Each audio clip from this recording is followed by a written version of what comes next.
Put a little bit of the rub, nigga, I gotta be safe. Let's get to sports talk. Turning to Indiana now this is his third time since the trade. This is not like, oh my God, he's back for the first time, but some fans still not happy. Take a listen. Paul George greeted with a chorus of boos. Nice pass inside to Zoo. And over Barrow's off the window. PG did score 36, including a season-high 7 threes as the Clippers won without Kawhi Leonard. It was also his third straight game scoring at least 31, and post-game he had this to say about the fans' negative reaction.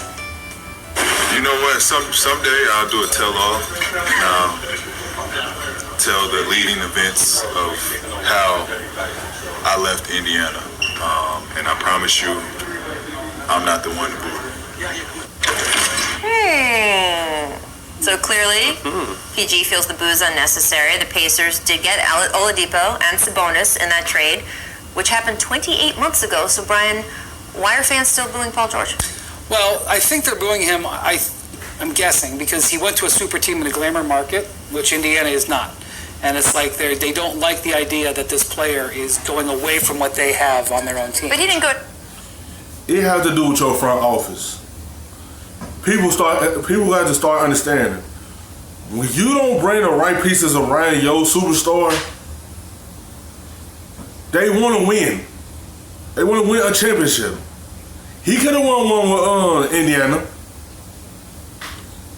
but they ain't bring the right pieces around. He had opportunity when he had David West, but David West turned it down. That big contract they tried to offer him, and go to the Warriors. And he wasn't one there. Like, he had the pieces around him. It wasn't enough for him to be able to try to win one. Then they got to the Eastern Conference Finals and they lost. What else can you do to get that player over the hump? You have to bring in the players to be able to satisfy your superstar to be able to keep him there.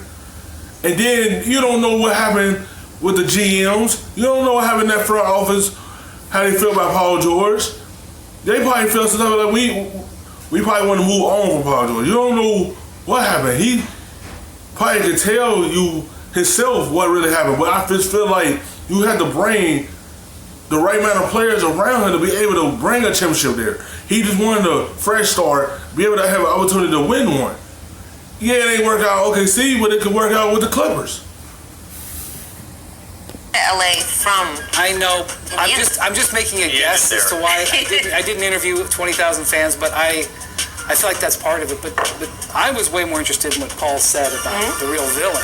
So I spent this morning talking to some people in Indiana, and only Paul really knows. I guess we'll have to wait for the tell-all digital short or uninterrupted special. But the belief in Indiana is that he's referring to Larry Bird. Okay. Because Larry Bird, his last season, when he came back from the broken leg, he played a little bit at the end of one season. His last full season in Indiana, they wanted him to play power forward.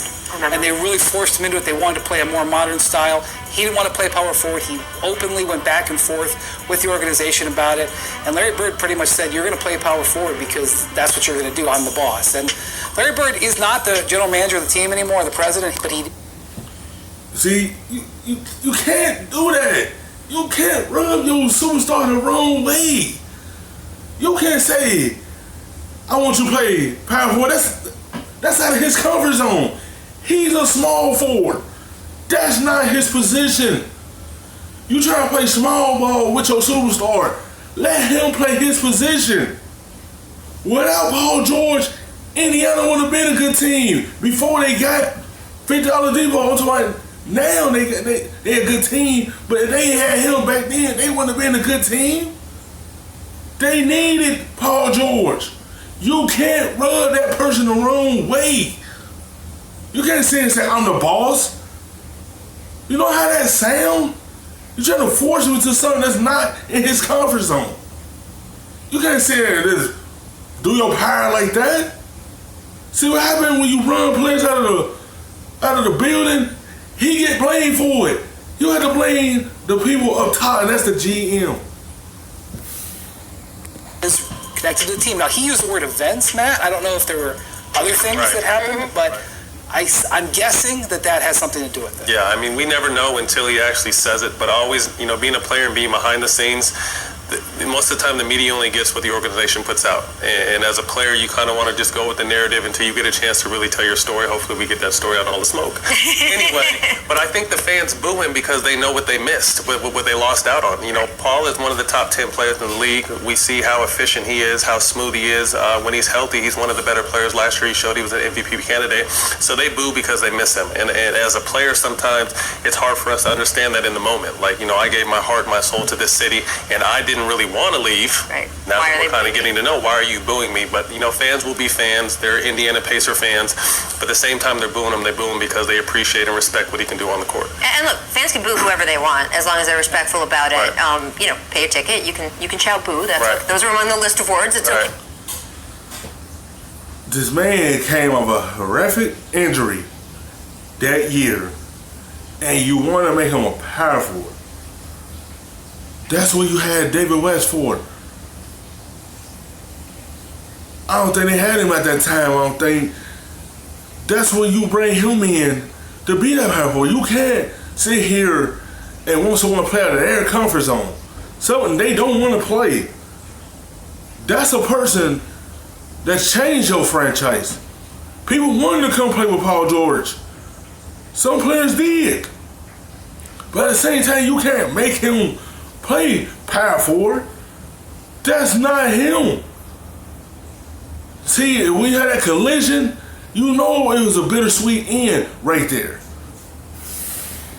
To yell at the fans, so it's fine, and I understand that people in that market were hurt, and that it brought in a lot of feelings about, hey, we're this market in the middle of the country, and whether stars want to stay or go here. I do think the fact that Oladipo was so strong for them, it's a bonus such a good piece for them, kind of it felt to me like it mitigated some of the hurt feelings, but maybe with Victor not back on the court playing, it kind of brings all that stuff back up to the surface, and I guess he's in an LA uniform now, even though he both was traded to and then initially re-signed with someone else, so there you go. Thanks for watching ESPN on YouTube. For more sports highlights and